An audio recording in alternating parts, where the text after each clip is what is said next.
Bueno, hoy vamos a ver lo que corresponde a la inducción magnética, que es un fenómeno que fue descubierto por un físico llamado Faraday, allá por el año 1832. Eh, y cuando nos referimos a inducción magnética, vamos a hablar de producción de electricidad por acción magnética. Es decir, que cuando se mueve un conductor, como en este caso, si yo muevo un conductor por un campo magnético, o en el seno de un campo magnético, va a aparecer una fuerza electromotriz.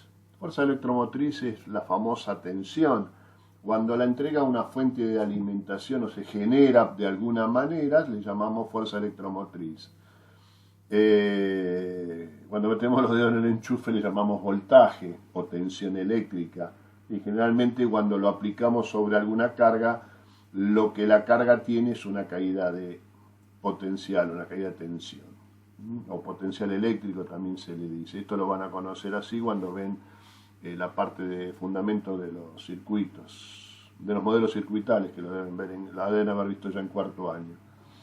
Entonces, cuando yo paso una espira o un conductor por un campo magnético, o sea que corta líneas de fuerza, se va a generar una inducción magnética. ¿Se entiende hasta acá? Bien, entonces, acá está. Cuando se mueve, conceptualmente es cuando se mueve un conductor en el seno de un campo magnético de tal manera que corte las líneas de dicho campo en el conductor, aparece una tensión entre sus extremos que se conoce como fuerza electromotriz de inducción. No es necesario que lo escriben porque les voy a subir con que lo escriban, digo, porque les voy a subir un PDF con esto que yo les estoy pasando, o sea, del Jam lo transformé en un PDF, cosa que ustedes en lo posible no tengan que escribir. Alguna cosa que sí, otras que no. Igual también les voy a pasar el PDF donde está todo el material, los ejemplos, etc. Hasta acá vamos viendo. Entonces, ahora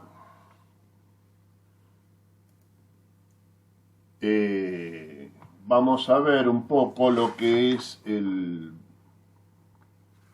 valor de la fuerza electromotriz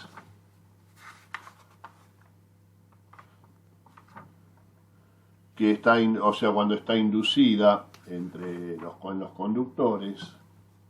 Esto es por la experiencia de Faraday, se da cuando Faraday hizo una experiencia que, bueno, no vamos a entrar mucho en detalles, donde justamente pasando esto, la tensión o la fuerza electromotriz inducida sacó que está desarrollada o sea, donde tenemos flujo, o sea, diferencia de flujo, o sea, depende fundamental de lo rápido que varía el flujo entre los mismos, ¿no es cierto?, entre los conductores. Obviamente con N es el número de espiras, en este caso, y el número, perdón, sí, ¿cómo se llama?, que siempre me lo cambian, porque depende del libro, le ponen una cosa y depende del otro, lo van cambiando, pero sí es la cantidad de espiras, N, y tenemos el flujo, que lo tenemos con este símbolo phi, y tenemos la diferencia, o sea, t, que es de tiempo. La velocidad con que yo vaya, depende de la velocidad que yo pueda pasar, nosotros tenemos la posibilidad, o sea, de qué fuerza electromotriz inducida voy a tener. Bien, entonces, vamos a ver acá un ejemplo. Tenemos una bobina de 100 espiras que se mueve cortando perpendicular a un campo magnético y vemos que la variación de flujo experimentado en dicho movimiento es uniforme y que va entre 2 miliweber. Weber es una unidad de flujo, a 10 miliweber, en un intervalo de tiempo de 0,5 segundos. Lo que hay que averiguar entonces es la fuerza electromotriz inducida. Dijimos, la diferencia que hay es de flujo, que es entre 2 y 10. ¿Cómo se saca eso? ¿De cuál sería la variación? Y la variación sería el valor máximo restado el valor mínimo, ¿correcto? O sea, al valor máximo que tengo, le resto la diferencia del mínimo. Me va a quedar una diferencia, que es en este caso es 8 miliweber.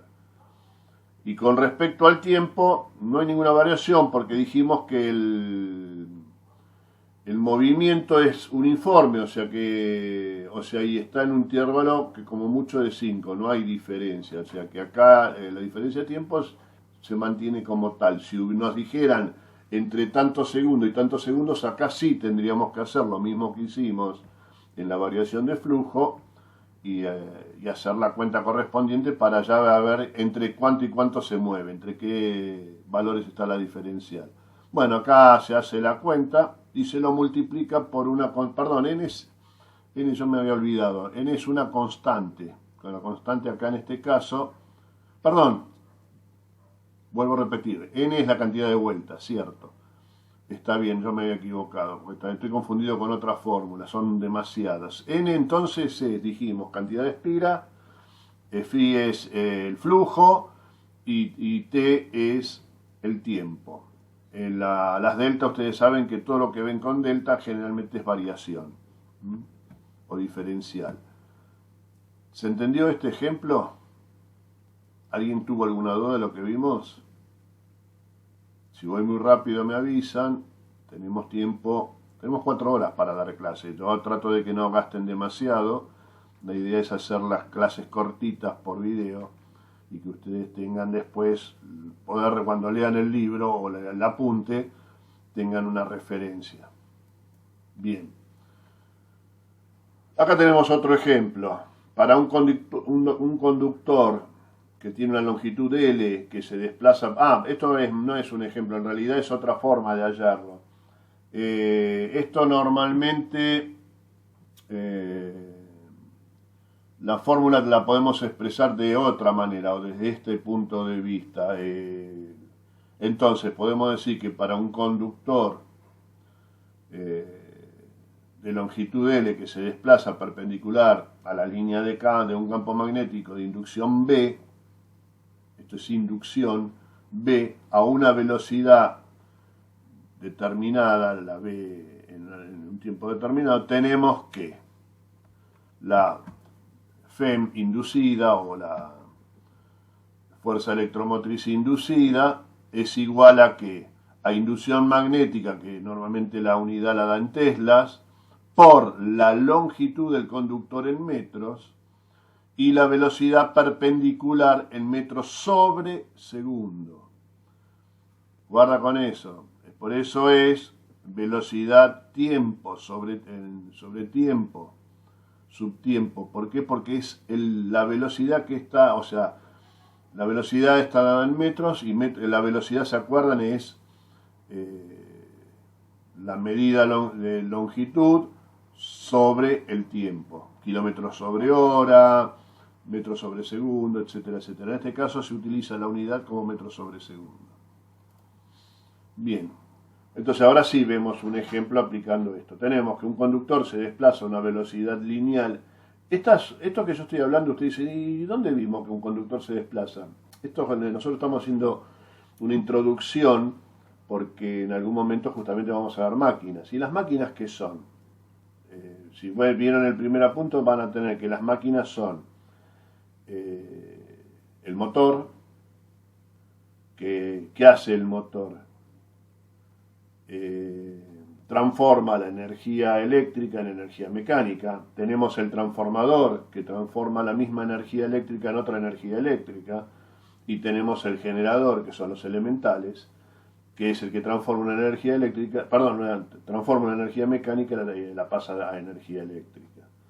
Entonces, por eso estamos viendo eso cuando circula o gira, vamos a encontrarnos que eso está a la velocidad que vaya circulando, va obviamente a generar una tensión y de acuerdo a las vueltas que vaya haciendo la tensión va a ser mayor y va a depender también de la cantidad de espiras, etc. Por eso nosotros en este momento estamos empezando a estudiar despacito sobre un solo conductor qué pasa con con el magnetismo y qué es lo que nos produce, y lo que nosotros justamente necesitamos como eléctricos, tener electricidad. ¿Mm? Entonces, un conductor se desplaza a una velocidad lineal de 5 metros sobre segundo en el seno de un campo magnético fijo de 1,2 Tesla de inducción. Recuerden siempre que la inducción se mide en teslas. Determinar el valor de la fuerza electromotriz inducida en el mismo si posee una longitud de 0,5. Entonces, reemplazo, pongo inducción por la longitud, dijimos era medio metro, y la velocidad, que es 5 metros sobre segundo. Esto nos va a dar la tensión, la fuerza electromotriz que es inducida, nos va a dar 3 volts. Recuerden siempre, acá a veces para ustedes, ustedes ya están en sexto, se supone que están un poco más, han pasado y han entendido bastante, pero por las dudas, recuerden siempre que llamar fuerza electromotriz, llamar potencial, diferencia de potencial, llamar tensión eléctrica, caídas de tensión, todas tienen la misma unidad. La diferencia radica desde dónde estoy mirando esa tensión, esos voltios, como si se entregan, si se generan, si se pierden, o sea, eso es lo que nosotros vamos cambiándole el nombre. O sea, después la medición, y es la misma, o sea, se mide en voltios. Por eso muchas veces cometemos el error de poner todo con la letra B. Y bueno, pero si yo tengo que hacer un análisis de un plano, o tengo que hacer un análisis de una estructura, no sé, por ejemplo en inglés, nosotros leemos mucha información en inglés. Entonces, si yo en inglés la veo correctamente, la fórmula, muchas veces nosotros tenemos que leer la fórmula, porque no todo lo que está escrito lo entendemos, y si entendemos algo para evitar errores, la fórmula, si nosotros entendemos de cómo leerlas, nos permiten que si están bien expresadas, nos ayudan a comprender lo que nos pueda haber quedado colgado del concepto que está escrito. Esto es muy normal, particularmente cuando vayan avanzando en la carrera. Por eso es muy importante tener claro cuando yo expongo o expreso de qué se trata. Si se trata la E, por ejemplo, la E generalmente se refiere a energía. La E es de energía. Si la pongo en minúscula es porque es alterna, si la pongo en mayúscula porque es continua. La B, normalmente si la pongo en mayúscula es porque es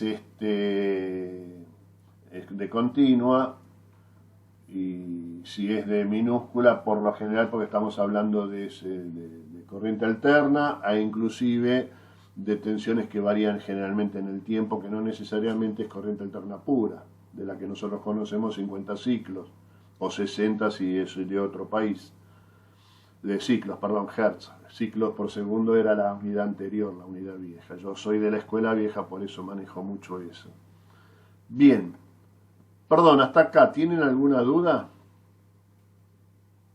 Vuelvo a repetir, estamos grabando, o sea que esto va a quedar en el lugar. Pero siempre hay preguntas que conviene hacerlas en el momento y que queden grabadas, porque eso les va a servir. Así que no tengan miedo en preguntar. Bien. Ahora vamos a ver la famosa sentido de la ley de Lenz, que es la que nos indica el sentido de la corriente. Tenemos que saber cómo circula la corriente inducida en un conductor. Y la ley de Lenz nos indica que el sentido de la corriente inducida en un conductor es tal que tiende a oponerse a la causa que la produjo. Esto es un principio general de acción y reacción, y esto es fundamental saberlo, porque a partir de esta ley es que nosotros estamos utilizando, ustedes se deben haber visto el año pasado en montaje seguramente, y si no lo verán este año supongo, cuando ven los contactores o cuando ven un relé, o cuando colocamos una bobina, una de las cuestiones que tenemos que tener es que si tengo un elemento semiconductor, generalmente nos ha dicho el profesor, o no lo sé si es que han llegado a ese caso, de tener que poner un diodo en directa, porque justamente cuando se despega o deja de generar, o yo corto el circuito, llego a abrir un circuito, lo que se me produce justamente hay una reacción, y vuelvo a tener una tensión contraria que me puede afectar a cualquier semiconductor. Eso hay que tenerlo en cuenta, y entre esto también, o sea, y aparte afecta para otras cuestiones, generalmente a favor y otras en contra. Entonces, vamos a ver. Generalmente la ley de Lenz se puede comprobar, por ejemplo, si instalamos un dínamo, un alternador acoplado a la rueda de una bicicleta estática y nos ponemos a pedalear, vamos a comprobar que resulta bastante fácil mover los pedales. Ahora, cuando conectamos ese dínamo o ese alternador a una lámpara de una cantidad X de watts, vamos a sentir que tenemos que empezar a pedalear, hacemos fuerza. Toda vez que nosotros o sea, esto también hay que tenerlo en cuenta, por ejemplo, cuando uno habla de, bueno, voy a hacer girar la famosa energía eólica, que le ponemos un ventilador, empieza a soplar el viento, claro. Cuando nosotros estamos cargando una batería, con eso estamos aprovechando esa energía que se genera en el alternador, vamos a encontrarnos con que sí, el viento pasa a 120 km por hora, pero resulta que el ventilador o la hélice ya no empieza a girar a esa velocidad. O sea, arranca rápido, pero en la medida que va generándose, se va a ir frenando. Bueno, esto también es producido por este descubrimiento de Lenz, o sea, de este sentido. Bueno, acá tenemos cómo normalmente se puede llegar a ver cómo es esta es una regla más que de Lenz, es de Fleming.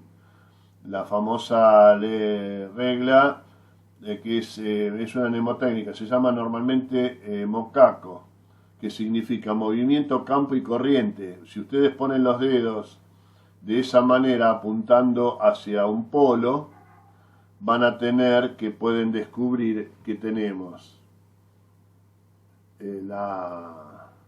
la tensión, la inducción y ¿qué más?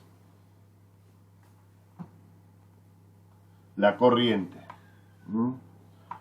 Esto es la I, acá tenemos corriente. Bien, entonces dijimos movimiento, el campo eléctrico, o sea, la inducción y la corriente eléctrica. Esa es una forma sencilla. Y gracias a esa ley, a esta sencilla regla que creó Fleming, podemos averiguar dos cosas. Acá está. Primero, haciéndonos las preguntas, ¿qué ocurre si invertimos el sentido de giro de la dínamo, esa famosa que teníamos en la bicicleta? Lo hacemos decir al contrario. Y bueno, al mover los conductores en sentido contrario al anterior, la corriente también se va a invertir, o sea que vamos a tener una corriente contraria, dando como resultado una inversión de polaridad de los bornes de salida del generador. Y con esto, no sé si ustedes el año pasado lo hicieron, cuando empiezan a experimentar con motores eléctricos, ¿cómo hacían la inversión de giro? Cambiando los cables, si es trifásico, con que cambien una fase de lugar con la otra, la permuten, o si es monofásico, la fase la ponen en el neutro en la fase, y van a ver que el motor cambia de giro. Bueno, esto es justamente lo que pasa debido a que cambiamos el sentido. En este caso, estamos hablando del dínamo, es un generador antiguo. Lo que hoy se conoce más son alternadores. Pero si yo cambio los cables, por ejemplo, en electricidad pasa lo mismo. Bien, ¿y qué ocurre si invertimos la polaridad del campo magnético inductor de una dínamo? Y bueno, si aplicamos la regla de la mano derecha, observaremos que al invertir el campo también se invierte el sentido de corriente. Entonces, si yo pongo La corriente, recuerdan que vamos de norte a sur, o sea, si yo pongo la mano, el movimiento, o sea, la pongo como dice ahí, o sea, ¿qué tengo? El dedo pulgar lo apunto a, ¿cómo se llama? Hacia donde va moviéndose, se gira, hacia donde se mueve el conductor. Entonces me queda el índice generalmente mirando el campo, el polo, ¿no? El polo sur. Y obviamente me va a dar el mayor, me va a quedar mirando hacia dónde va a ir la corriente, directamente la corriente eléctrica. ¿Se entiende esto? Si ustedes, vamos a volver de nuevo un poquito a ver el dedito. Observen. Si yo poniendo, ven acá está la mano. Si yo tengo el dedo hacia dónde va el movimiento acá está girando, o sea, en realidad el movimiento no es rectilíneo, es como que tiene doble movimiento. Entonces, ¿qué pasa? El movimiento acá me lo indica para arriba. Si el movimiento me queda para arriba, obviamente mi mano va a quedar mirando, siempre estoy desde el norte, mi mano va a quedar mirando hacia el sur, o sea que ahí va a estar la energía, voy a tener el campo magnético, todas esas son las líneas de campo, va a circular de un lado al otro, generalmente apuntamos hacia el sur, y después lo que me está diciendo que la FEM, o sea, la tengo en el dedo mayor. Ese es el sentido de corriente. Bien, sigamos. Fuerza electromotriz inducida en un circuito próximo. Los campos variables, bueno, acá dice, los campos variables que desarrollan los conductores cuando son recorridos por corrientes variables pueden inducir fuerzas electromotrices al atravesar otros conductores que se encuentran en su proximidad. ¿Qué queremos decir eso?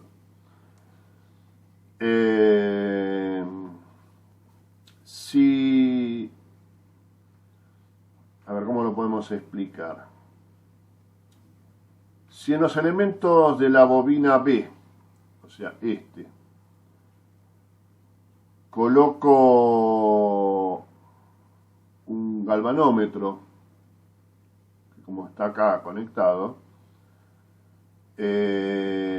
con un cero central, o sea que en el medio tenga marque el cero, o sea que después para un lado o para el otro me conduzca, o sea me marque la conducción que hay, lo conecto. Entonces, a su vez, en la bobina, ¿qué hago? Conecto primeramente, lo primero que conecto es una pila, un generador de corriente continua, y a su vez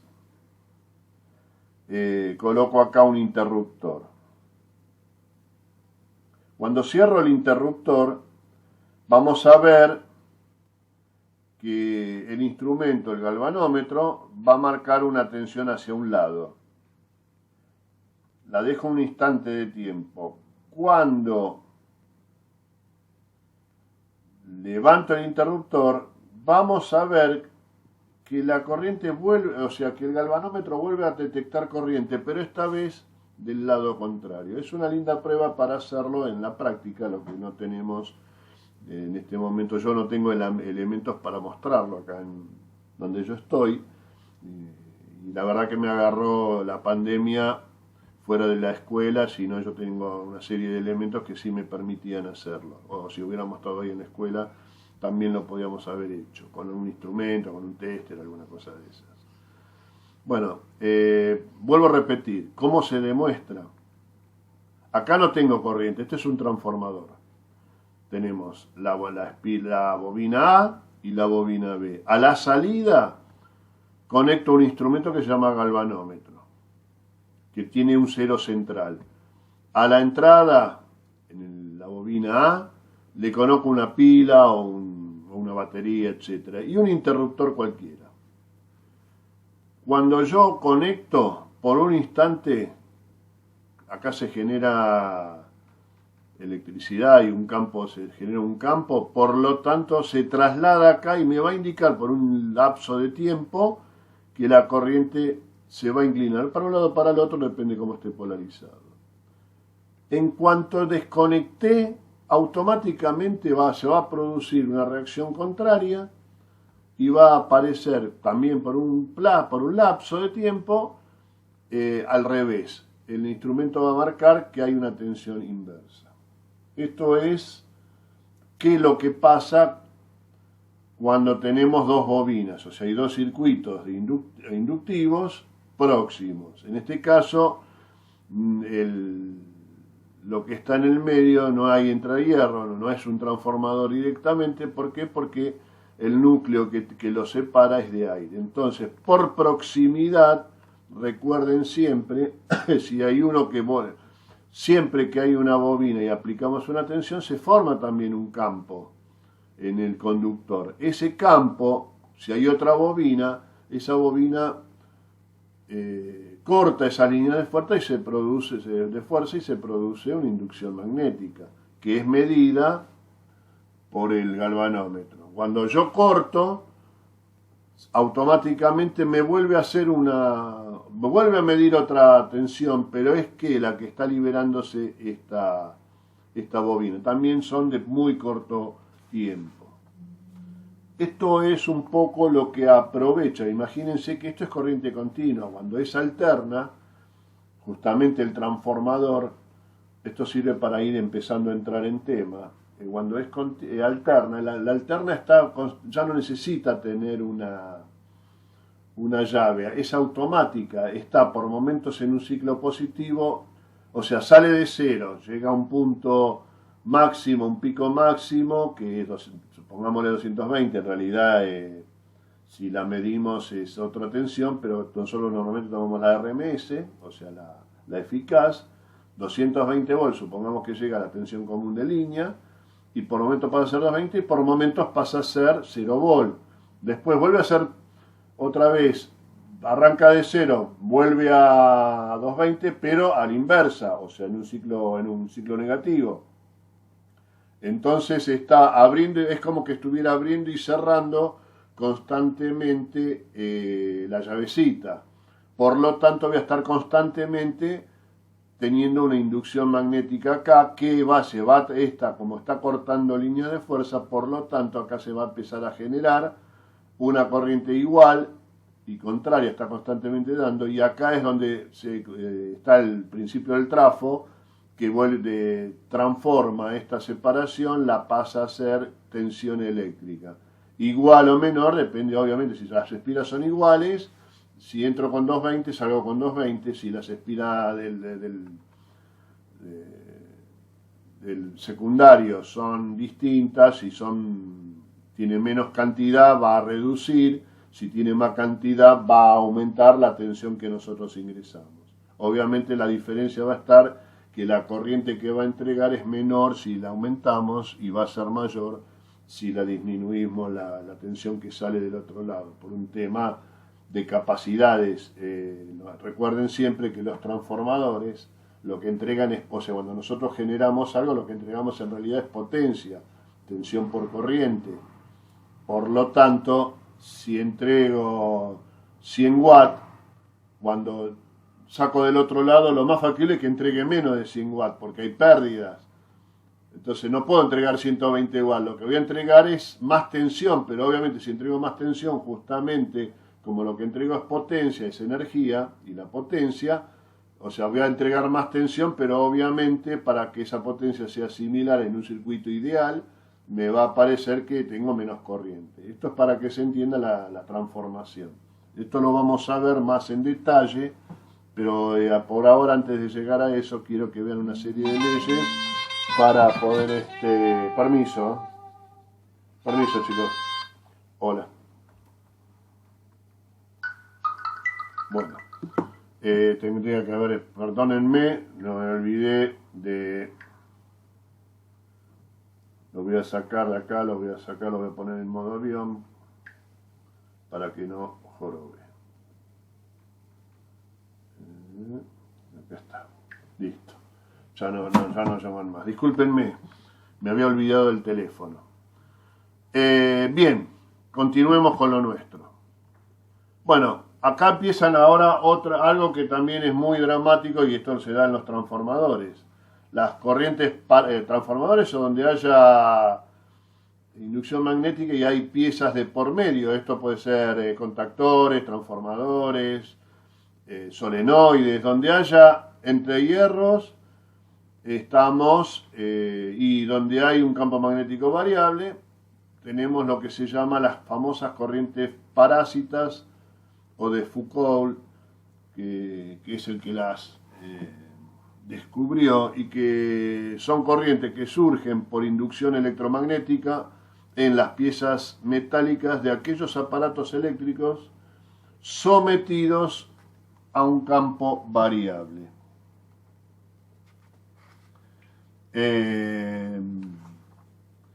Sobre esto no vamos a hablar mucho, sí hay que tener en cuenta donde hay donde hay todo este tipo de entrehierros, acá estos entrehierros que se forman por las distintas placas que ponemos, también tienen, o sea, acá forman capacidades parásitas, o sea, la corriente de Foucault, generalmente las corrientes parásitas se forman por una serie de cuestiones, no es solamente el campo magnético, sino también hay que tener en cuenta los detalles y los elementos que pueden tener este armado de chapas o de lo que es el núcleo de hierro. Pero tenemos que saber que esto está dado por las piezas metálicas, generalmente por la inducción, por un problema que ocurre cuando tenemos el entrehierro.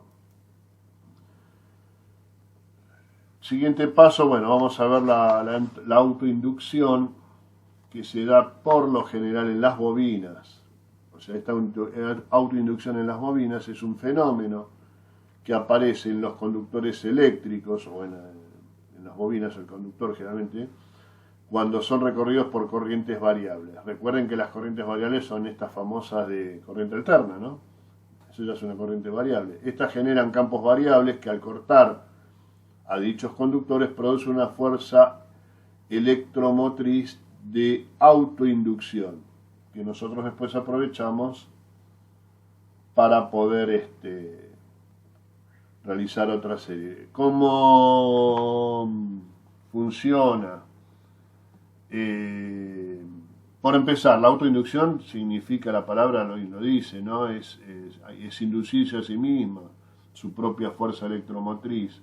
O sea que cuando por una bobina circula una corriente eléctrica que es variable, esta genera a su vez un campo que hace que se autogenere después una inducción, o sea, otra corriente totalmente opuesta, como pasa acá. Bien, cuando yo en este caso cierro el circuito, este es el circuito anterior pero sin una bobina del otro lado. Cuando yo cierro, cuando levanto ese circuito acá se produce una chispa. Esto justamente ocurre, ¿por qué? Porque está constante, o sea, cuando este es el problema que yo les decía con respecto a un transitor, por ejemplo, un semiconductor, observa, o sea, tiene a su salida o en algún lugar una bobina, la cual cuando corta, por algún motivo se corta o corto el sistema, o justamente es una corriente que varía en el tiempo, va a trabajar como si fuera un conductor. Bueno, acá si bien no se produce una chispa, pero sí se va a producir, puede producirse una contracorriente que pueda perjudicar al semiconductor. Esto también, o sea, por un lado está bueno que esto funcione porque me permite hacer el efecto de inducción, pero por el otro lado a los semiconductores hay que protegerlos. Entonces ahora vamos a ver qué es el coeficiente, ya con esto vamos terminando, el coeficiente de autoinducción en una bobina, que se puede expresar como la relación entre flujo magnético generado por la misma bobina y la intensidad de corriente que ha sido necesario aplicar en el mismo. Obviamente también esto tiene que ver que la cantidad de vueltas o la cantidad de conductores que tenemos, o espiras mejor dicho, que tenemos sobre ese núcleo. Normalmente se representa, esto lo van a ver como la famosa inductancia, o sea, la L, y la medida, o cómo lo voy a medir, ya vamos, que las bobinas se miden con la famosa unidad del Henry, o Henry, que es el nombre real. O sea, yo normalmente uso el Henry, la palabra Henry es española. En el libro este que lo tomé, el autor es español, pero la palabra normalmente que se utiliza, o la van a ver tanto como Henryos, o como Henry, con al final, que en vez de ser la I latina es una Y. La abreviatura o la forma de expresarla es la H, por lo tanto ahí no hay tutía, o sea, la pueden ver perfectamente. Bueno, vamos a ver un ejemplo como calcular las dos cosas. O sea, primero cómo vamos a calcular vamos a calcular, por ejemplo, el valor de una fuerza electromotriz de autoinducción que desarrolla una bobina con un coeficiente de autoinducción de 50 milihenrios. Si se va a aplicar una corriente que crece regularmente desde 0 a 10 amperes en un tiempo de 0,01 segundo. ¿Se acuerdan la primera fórmula que habíamos visto? Nada más que acá no es n, es ponemos, en este caso, tenemos, en vez de tener la cantidad de vueltas, vamos a tener, esta es de autoinducción, por lo tanto acá sí tiene que ver el valor de inductancia, por lo tanto lo que tenemos que poner acá reemplazamos por los Henry, o los milihenry que tenemos, 50. Acá tenemos la diferencia de la corriente, o sea que el diferencial acá es de 10 amperes porque es de 0, o sea que la diferencia es 10.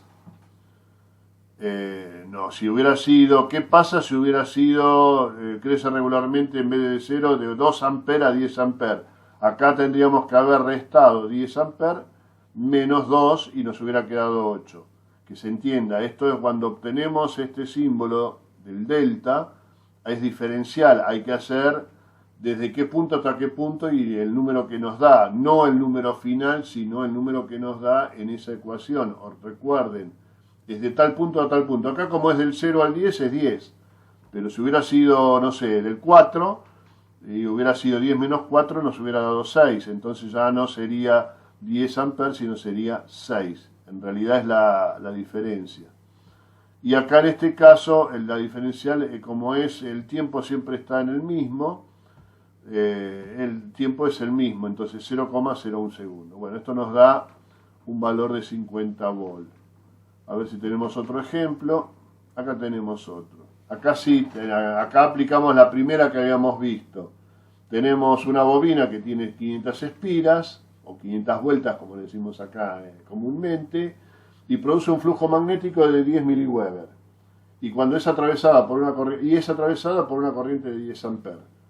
Esta otra cosa es otra. Acá se dan cuenta que el apunte viene de España. Cuando dicen ampeo, España o de Centroamérica. Guarda que los países que nos rodean, muchos de ellos lo dicen en amperio.